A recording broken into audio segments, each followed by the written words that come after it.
I'm surprised I'm here, frankly. I'm a comedian. That wasn't my dream. This isn't what I wanted for myself as a child. I wanted something better for myself. I wanted to be Batman. Oh, that's way better. So much better. I trained for years. I took karate. I took gymnastics class, which is embarrassing. I remember the first night my dad took me to gymnastics class. We walk into the gym, and it is all girls. It is 100% girls and me. And I was like, oh no, I'm gay. I didn't even know what gay meant, right? I was a kid, it was just a word, but I knew from my friends that if you played with all girls all the time, that was totally gay. And I knew that Batman didn't play with any girls at all. Batman only played with Robin, and that is totally not gay.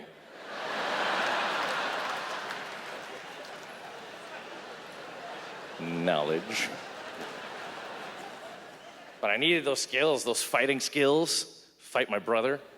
We still fight now as adults. Even now, we fight every year at my niece's birthday party. She's 6, and I show up every year, and we ruin that child's party. We just take it apart, because the problem is my brother rents an inflatable castle. And you know, if you're a guy, when you see an inflatable castle, your first thought is, I want to fight a guy in that inflatable castle.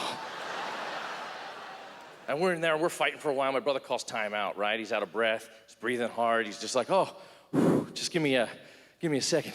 Your stamina is wearing me out. And I was like, not the first time I've heard that. And then I was like, wait, am I flirting with my brother? That's unsavory. But he's down there and he's on his knees and he's breathing hard. And I think for the first time in my life, I realized I could win, right? I never beat him in a fight in my entire life. He's been beating the crap out of me since I was a child. And I'm thinking, this is time for revenge, right? Because now he's got a heart condition. So... And there comes a point when I realize that I am gonna win this fight, and it is just the most delicious feeling I could possibly, I've been in love, all right? I've kissed a woman in the rain, on the beach, sensual. I will tell you this, the most beautiful feeling in the world is beating the living crap out of your older brother. It is beautiful and heartwarming. I don't know why there's not more songs about it, but...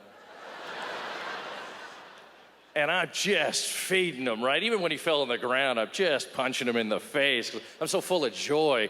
Just feed. And he has no idea how this has happened. He's just bewildered and confused. He's looking up at me and he's like, who are you? And I was like, I'm Batman. And then I walked off.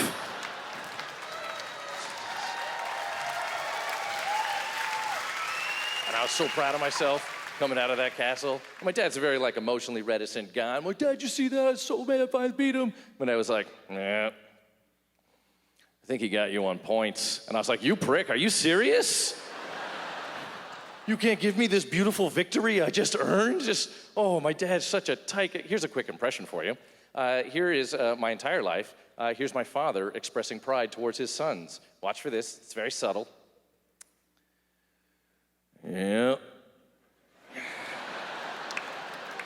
And he just walks off. Oh, my entire life is like trying to guess the emotions of an animal. I was like, what, are you proud of me? Are you proud? My whole life would have been easier if my dad had a tail. That's what I'm saying.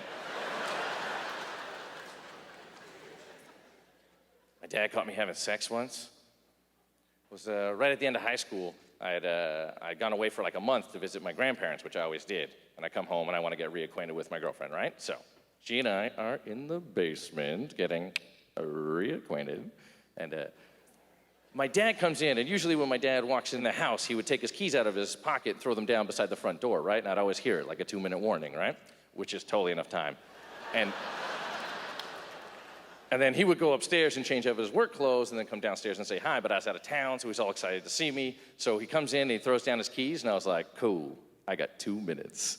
And then he hits the basement stairs, and I was like, I have 0 minutes, oh no.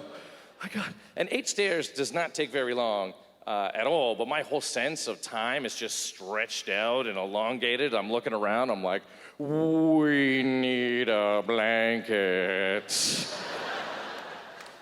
And we managed to pull one up, and then we try to pull off the illusion that we're watching television with our shirts off like normal people.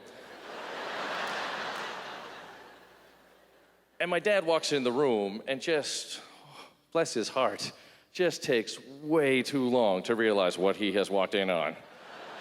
He just starts a conversation with us.